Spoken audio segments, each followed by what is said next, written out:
Do I know these people well? You wouldn't believe it. I know them too well. I know them too well. They cost me a lot of money.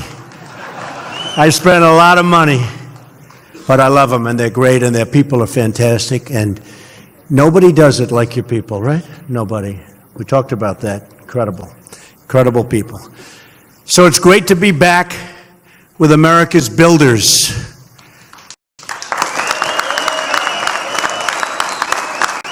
So did you ever think you'd see a president who knows how much concrete and rebar you can lay down in a single day? Believe me, I know.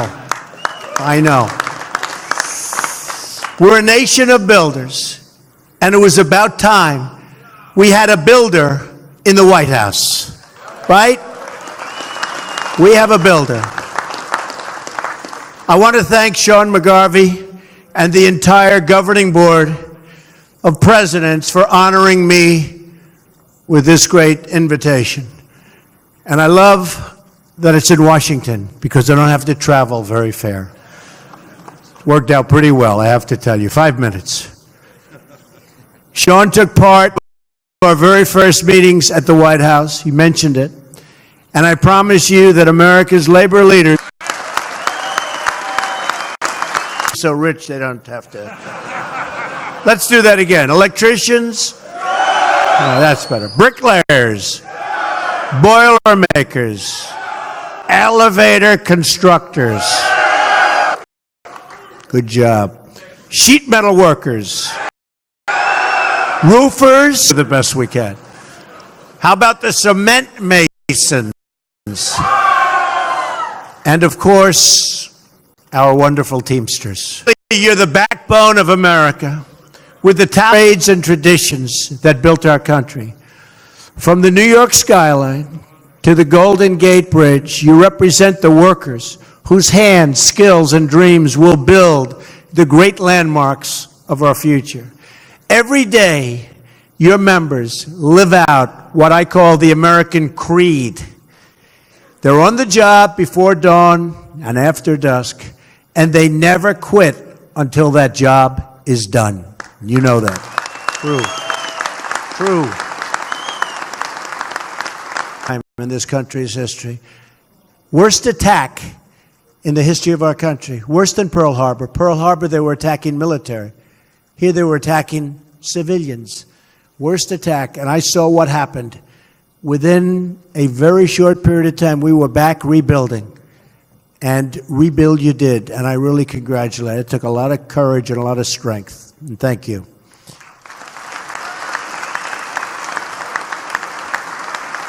The fact is, you take pride in every part of your work, every joist, bolt, and rivet.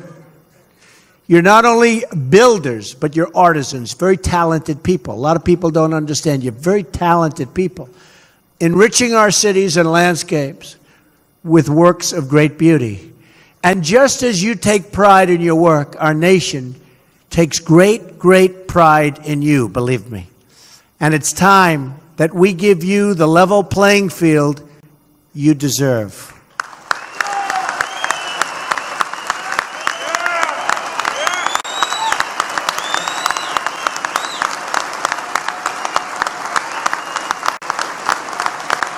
Thank you.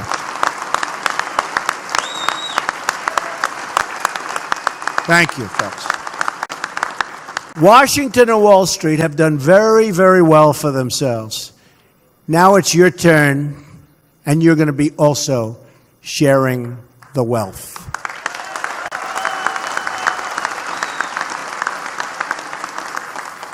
And you know, for many years, we've been taken advantage of by other countries. All over the world, they took advantage of us. We had leaders that didn't have a clue, or worse. That's not going to happen anymore, folks. That's not going to happen anymore. And you see what's going on right now. In fact, the trade deficit went way down, just announced before I got on stage. And I will tell you, we're going to have a whole different set of values when it comes to representing our country. That I can tell you right now. This election was all about returning power to the people. I've spent my life working side by side with American builders, and now You have a builder as your president.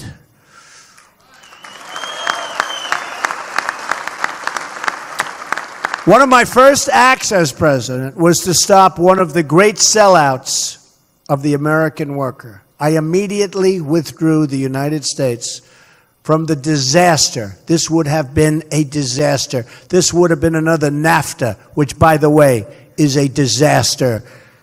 I took you out of the Trans-Pacific Partnership.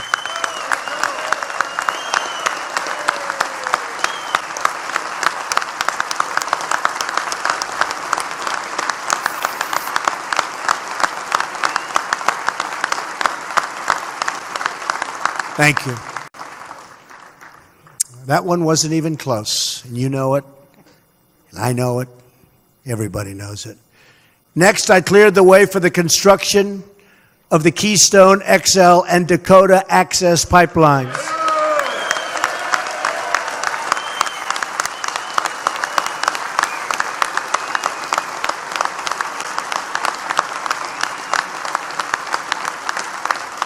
And it's looking like that's going to have about 42,000 jobs involved, those two jobs. That's some number of great people. That's a big, big, beautiful lot of people. And Sean actually and a whole group joined me in the Oval Office when we approved the Keystone permit. And I joked that day. I said, can you imagine the head of this big Canadian company in this case? They built pipelines, and they failed. Didn't work. They paid millions and millions and hundreds of millions of dollars to consultants and lawyers, and they failed. And it was over. And then one day, Trump wins, and a few days later, they get a knock on the door. Sir, the Keystone Pipeline was just approved. Can you imagine? I want to see the expression on his face. And he's a nice guy. They came to the office. Because, I did say, you have to use American steel. You have to fabricate it here. Now, they had already bought 60, 70% of it. So you can't be too wild, right? But I was signing the order. And I said, where'd they buy the steel? I didn't like the answer. I said, who fabricated the steel? I didn't like the answer. I said, from now on, we're going to put a clause. Got to be made in America. We want American steel made in America. Right on the bottom. 100%.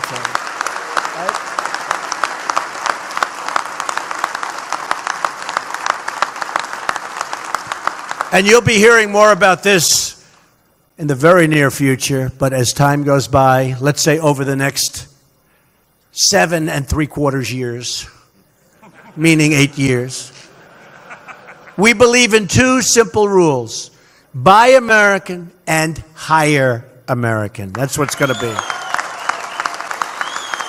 And that's not just a slogan, it's a promise. Believe me, that's a promise.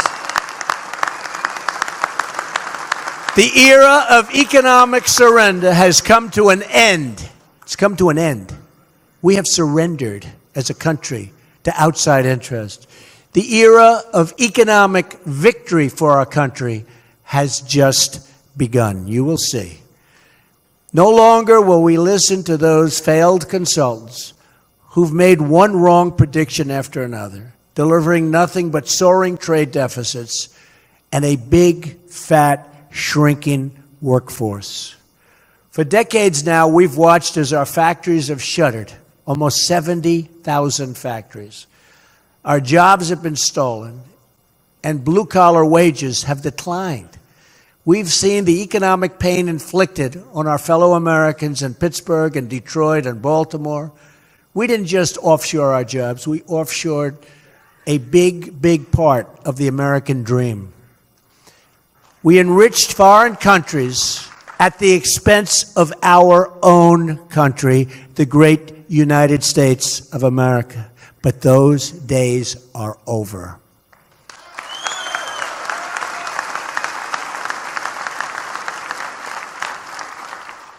I'm not, and I don't want to be, the president of the world. I'm the president of the United States. And from now on, It's going to be America first.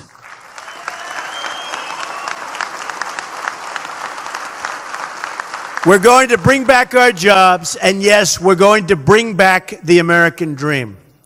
As I travel the nation, I heard the pleas of the forgotten men and women of our country, the people who work hard and play by the rules, but who don't have a voice. Together, we are their voice, and they will never, ever be forgotten again. That I can tell you. I don't know if you saw, but if you watch the Democrats now, the anger and hatred, and they're trying to figure out where did all these people came that voted for Donald Trump. Remember they said, because the Electoral College is very, very hard, they say almost impossible for a Republican to win. The odds are stacked. And they would say, there's no way to 270. You need 270. There's no way to 270. I heard that so much for a year. I kept saying, maybe I shouldn't be running. You know, Sean, I said, maybe I shouldn't run.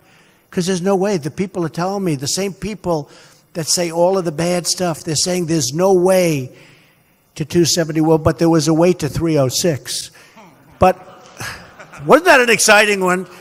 You know, places that nobody entered. Donald Trump has won the state of Michigan. They go, what? Donald Trump has won the state of Wisconsin. They came out of the blue, and we didn't even need them.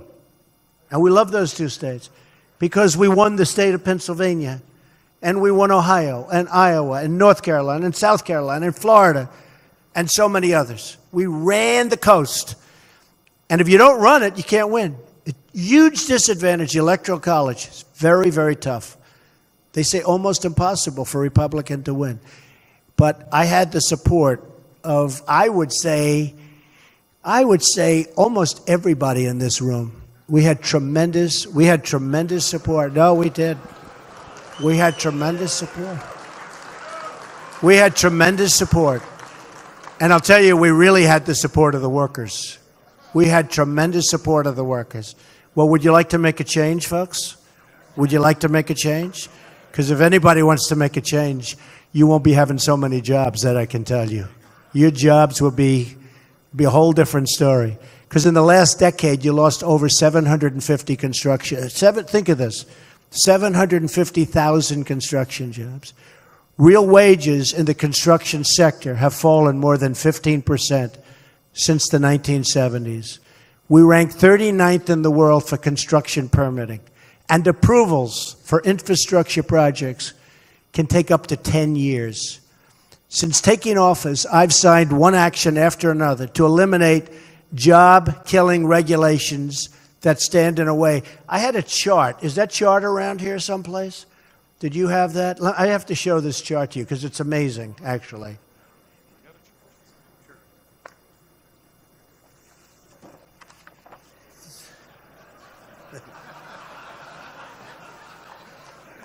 This is, if you want to build a highway in the United States, these are some of the permits that you need.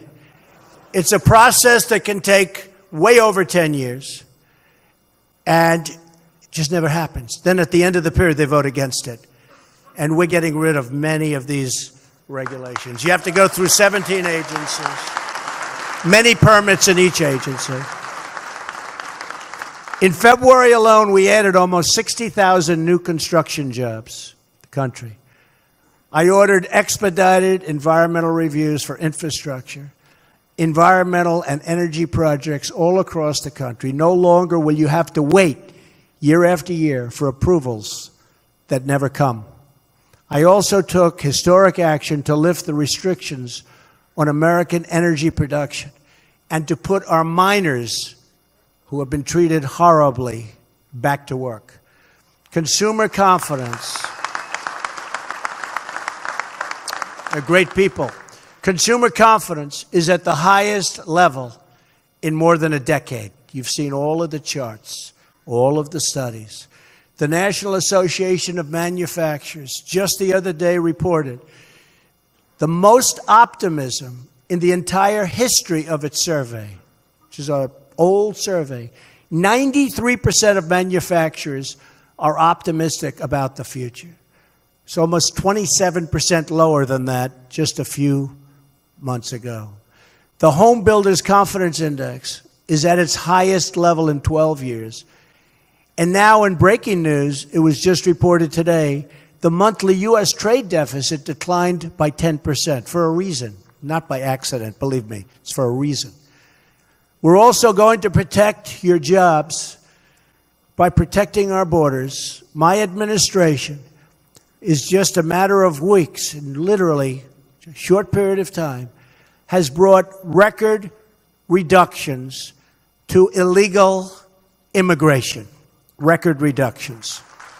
Down 61% since inauguration. General Kelly is doing a fantastic job. And we'll crack down on visa abuses that undermine the American worker, and we're doing that right now. These and so many other achievements have defined our first 10 weeks in office. We've done so much for the worker, done so much for the military. We've done so much for the police officers, our men in blue and women in blue who are not treated fairly. We're fighting for workers of all backgrounds and from all walks of life. But to achieve true progress, we must remember our legacy. We're the nation that built the tallest skyscrapers on what was once the Hudson River and put neon lights of Las Vegas in the middle of the desert. But if government continues to punish America's builders, then we will not be that nation any longer. I'm calling on all Americans, Democrat, Republican,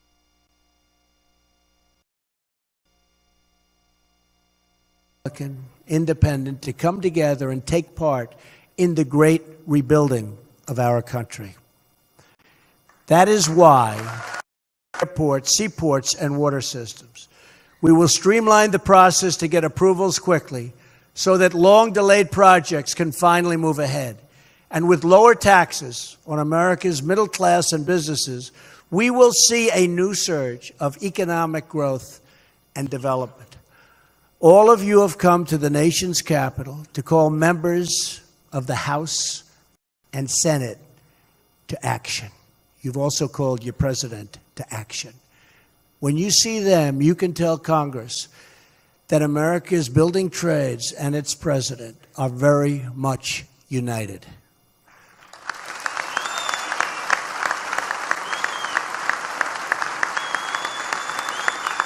Thank you.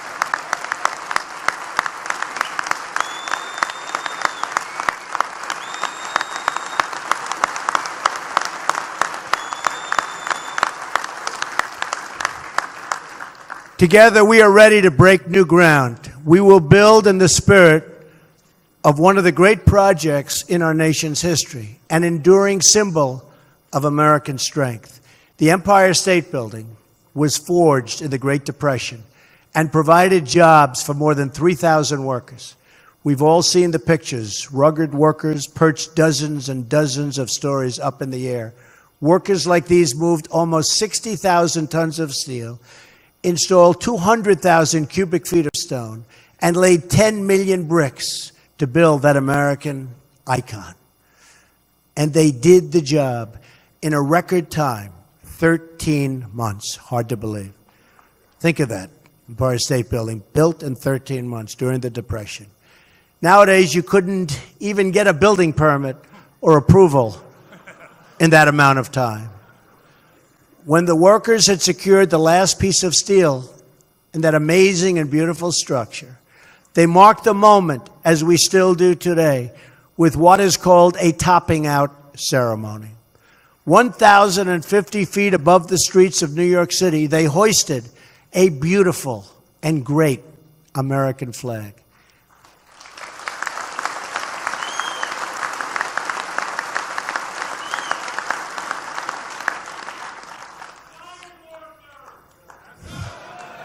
They did a good job. They did a good, those iron workers, you better believe it. It was an American flag that represented American projects. the big, bold, and daring dream of one man, and then one city, and then finally one people. That banner marked our nation's proud climb to the top of the world. Our people endured through the hardships of depression and the battles of World War II, and they emerged from these trials stronger and more united than ever before. Now we must again summon that same national greatness to meet the challenges of our time. Only miles from the halls of Congress and the newsrooms of Washington, you will find once thriving cities marred by empty lots and once booming industrial towns that have become rusted and are in total disrepair. Standing before me today in this very hall are the men and women who, if given the chance, can transform these communities. You are the citizens who can rebuild our cities, revive our industries, and renew our beloved country. And I know you will stop at nothing to get the job done. Atop the tallest flagpole on earth, and that somewhere high above the city streets, their place in history was carved into beams of steel. In the future, when we become the trials, and we are trials of our times, we too will emerge stronger and more united than ever before. It's happening, you watch. When we rise above the cynics and critics who live only to defend the status quo and to defend themselves from failure, then we too will construct a lasting monument to national greatness. In this future, our nation's workers and craftsmen will look way out at the vast open landscape, and they will build new bridges and new schools and new landmarks, and they will proudly raise up for all to see our bright and beautiful American flag. And when we see that flag, we will remember that we all share one American home, one American heart, and one American destiny. May God bless our nation's builders. May God bless our nation's workers. And may God bless the United States of America. Thank you very much. Thank you.